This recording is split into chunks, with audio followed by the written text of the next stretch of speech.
Hello everyone, welcome back to Deepak Diaries. Before starting, I would like to thank all my subscribers who are continuously supporting me to be on this journey. So let's get started with the topic articles. And yesterday also we were discussing the same topic और आज I will conclude this topic articles. So आपका जो भी doubt है आज इस topic के साथ your all the doubts will be clear. तो हमने आर्टिकल्स के बारे में पढ़ा था. We have two articles, one is the, और ए और एन को मैं एक ही कैटेगरी में रखना चाहूंगा. सिर्फ डिफरेंस इतना है, एन हम वाउल साउंड के साथ यूज करेंगे और ए हम यूज करेंगे कॉन्सोनेंट साउंड के साथ. That is the difference only. जब भी मैं ए और एन की बात करूंगा मैं उन सभी चीजों के लिए इसको यूज करूंगा. जब मैं किसी एक चीज की बात करूंगा, singular countable noun, for example a pen, a tree, a duster, a chalk, a man, a boy, a girl, एक एक की बात करूंगा. और एन को मैं यूज करूंगा कंसोनेंट साउंड के साथ, N MLA, an engineer, N owl, an umbrella, जो सभी हमारी वॉल साउंड देंगे. और द को मैं उन सभी चीजों के लिए यूज करूंगा जब मैं किसी पर्टिकुलर चीज के बारे में, जिसके बारे में मैं निश्चित हूं, मैं उस पर्टिकुलर चीज के बारे में बात करने की कोशिश कर रहा हूं, उसके लिए मैं यूज करूंगा द. अब हम पढ़ेंगे जीरो आर्टिकल के बारे में आज और नो आर्टिकल के बारे में. दैट मीन्स हमने कहा आर्टिकल बिल्कुल भी यूज नहीं करने हैं. तो सबसे पहले मैं आपको बताना चाहूंगा कहीं भी आपने आर्टिकल कहाँ कहाँ नहीं यूज करना है, कौन कौन सी ऐसी जगह है जहां पे आप कभी भी आर्टिकल यूज नहीं करेंगे. सबसे पहले आपने याद रखना है, आप आर्टिकल जब भी किसी प्रॉपर नाउन के साथ कभी भी यूज नहीं करेंगे. आप कभी भी द दिल्ली नहीं बोलेंगे, द जम्मू नहीं बोलेंगे. किसी पर्टिकुलर प्लेस के बारे में जब बात होगी तब कभी भी आप द यूज नहीं करेंगे. आप कभी भी द इंडिया नहीं यूज करेंगे. कंट्रीज के नाम के साथ कभी भी आर्टिकल यूज नहीं होगा. आप कभी भी द अमेरिका नहीं बोलेंगे, द चाइना नहीं बोलेंगे, द इंडिया नहीं बोलेंगे. इसमें एक एक्सेप्शन ये है, जिन कंट्रीज के नाम प्लूरल्स में है. Plural means for example the republic of China, the American nations. That means जिनके नाम प्लूरल है. जस्ट फॉर एग्जाम्पल जिनके भी नाम प्लूरल में है उन सभी कंट्रीज के साथ आप क्या यूज करेंगे, द यूज करेंगे. आप कभी भी जिस कंट्री का एक वर्ड में नाम है उसके साथ कभी भी आप द यूज नहीं करेंगे. उसके बाद जो सेकंड यूसेज है जहां पे आप कभी भी आर्टिकल नहीं लगाएंगे, वो आपने हमेशा याद रखना है. आप कभी भी किसी लंच डिनर की बात करेंगे तो आप कभी भी द नहीं लगाएंगे. आप कभी भी नहीं बोलेंगे I am going to the dinner, no. I am going to the lunch, no. I am going to the breakfast. कभी भी आप आर्टिकल यूज नहीं करेंगे. इसमें एक एक्सेप्शन ये है, जब आप उस डिनर के बारे में कोई अच्छी चीज बता रहे हैं उसके पहले आप यूज कर सकते हैं जब भी आप एक एडजेक्टिव यूज कर रहे हैं. For example what a delicious lunch, a delicious lunch, क्योंकि आपने क्या यूज किया है, एडजेक्टिव यूज किया. डिलीशियस इसके साथ आप यूज कर सकते हैं. The dinner was tasty, the dinner was tasty, क्योंकि आप यहाँ पे एक एडजेक्टिव यूज कर रहे हैं. जब आप उसकी क्वालिटी बताने की कोशिश करेंगे तब आप इसके साथ द यूज कर सकते हैं. अदरवाइज आप लंच डिनर के साथ कभी भी द यूज नहीं करेंगे. नेक्स्ट मैं आपको बताना चाहता हूं कि कहां पे आपने आर्टिकल का ओमिशन करना है. ये सबसे इंपॉर्टेंट है, इसको बहुत इजीली समझिए. जब भी किसी एक पर्टिकुलर प्लेस का जो मकसद है उसी चीज के लिए बना हुआ है, उसके साथ कभी भी आप आर्टिकल नहीं यूज करेंगे. अब इसको एक इजी एग्जांपल से समझिए.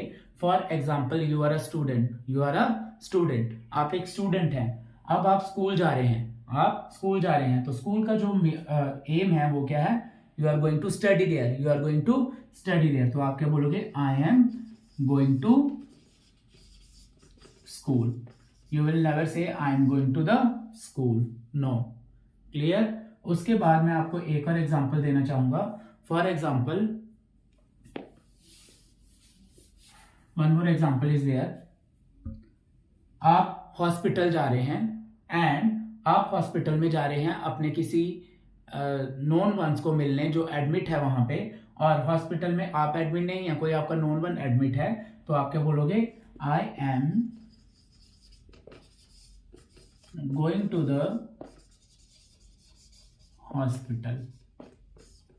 आपने द हॉस्पिटल क्यों लगाया, क्योंकि आप किसी पर्टिकुलर एम की वजह से जा रहे हैं। अगर आप हॉस्पिटल में हैं and you are there as a patient, और आप वहां पे एज अ पेशेंट एडमिट है, तो आप क्या बोलोगे? I am in hospital. You will not say I am in the hospital, क्योंकि आप हॉस्पिटल में हैं, because you are a patient there. Clear? तो ये आपने याद रखना है कि आपने आर्टिकल कब नहीं यूज करना है। जब आप किसी पर्टिकुलर जगह का नाम लोगे, उसके साथ कभी भी आपने द कोई भी आर्टिकल यूज नहीं करना है। आप कभी भी अ जम्मू नहीं बोलोगे, अ दिल्ली, द दिल्ली, कभी भी आप यूज नहीं करोगे। किसी का नाम है प्रॉपर नाउन, आप कभी भी द अमन, अ अमन कभी भी आप यूज नहीं करोगे। और जब भी आप बात करोगे किसी पर्टिकुलर प्लेस के बारे में, जब आप वहां पे जा रहे हो, उसका मकसद उस चीज के लिए नहीं है। For example, I am going to market to buy something. अब आपने यहां पे क्या बोला? I am going to market to buy something. मैं मार्केट जा रहा हूं या जा रही हूं टू बाय समथिंग, कुछ खरीदने के लिए। आप यहाँ टू द मार्केट नहीं बोलेंगे, I am going to the market to buy, क्योंकि मार्केट हमेशा किसके लिए बने होते हैं? टू बाय समथिंग, कुछ ना कुछ खरीदने के लिए बने होते हैं। तो जिस मकसद के लिए मार्केट बना हुआ है, कुछ खरीदने के लिए, आप उसी पर्पज से वहां जा रहे हैं। क्लियर? एक और example I want to give you. अब आप टेम्पल जा रहे हैं, आई एम गोइंग टू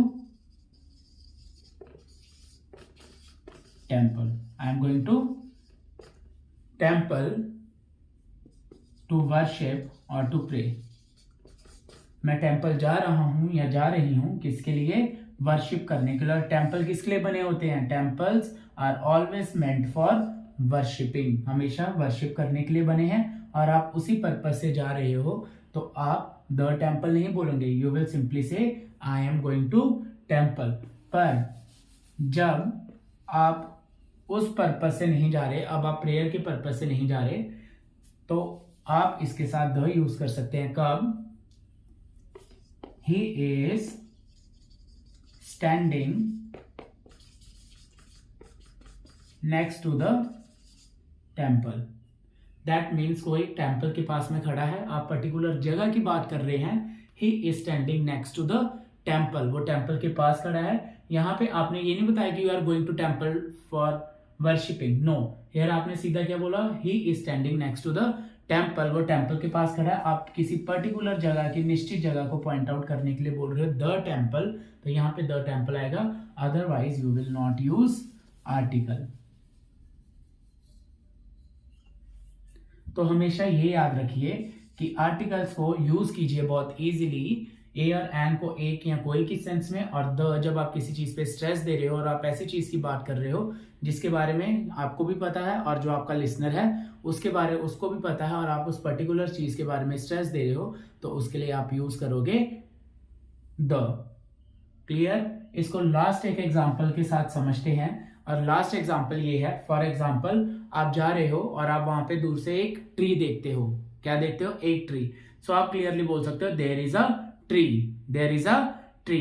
अब आपने बता दिया एक ट्री। अब आपको क्या हुआ कि सामने से आप ट्री के अंडर खड़े हैं और आप किसी को वेव करके बता रहे हो I am standing under the tree. आपने दूसरे सेंटेंस में क्या बोला? I am standing under the tree, क्योंकि आप एक पर्टिकुलर ट्री के बारे में बात कर रहे हो।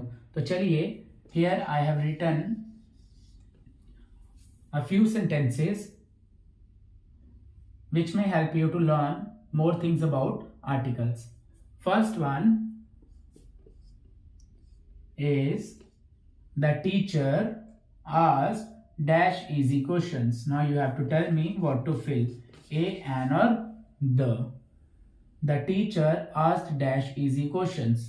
एक the teacher, यहाँ पे मैं पर्टिकुलर एक कम्युनिटी की बात कर रहा हूं। the teacher, that means common noun, asked dash question.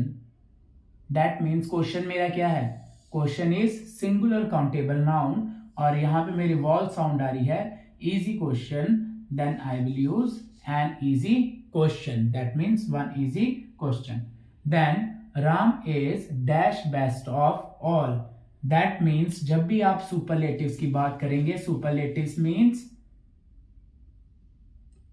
Superlative means the best, the darkest, the most intelligent. जब भी आप इन वर्ड्स को यूज करेंगे उससे पहले क्या आएगा? The. Ram is the best of all.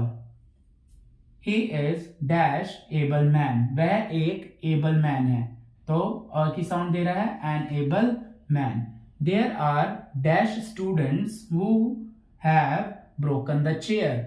अब मैं यहाँ पे पर्टिकुलर स्टूडेंट्स की बात कर रहा हूं। पर्टिकुलर मीन जिन्होंने उस चेयर को तोड़ा है। There are the students who have broken the chair. अब यहाँ पे भी क्या यूज हुआ है? द चेयर, दैट मीन्स मैं उस पर्टिकुलर चेयर की बात कर रहा हूं जिसको उन्होंने ब्रेक किया है। And last one is he is dash honourable man. तो ये जो ऑनरेबल मैन है ये किसकी साउंड दे रहा है? ओ की साउंड दे रहा है, और ओ हमारा स्वर है तो हमने ऑलरेडी पढ़ा हुआ है, तो इससे पहले क्या यूज होगा? He is an honourable man. I hope with this topic article is clear to you and you will be able to use these articles very smoothly. So stay tuned with Deepak Diaries. Keep sharing, keep subscribing. Thank you everyone.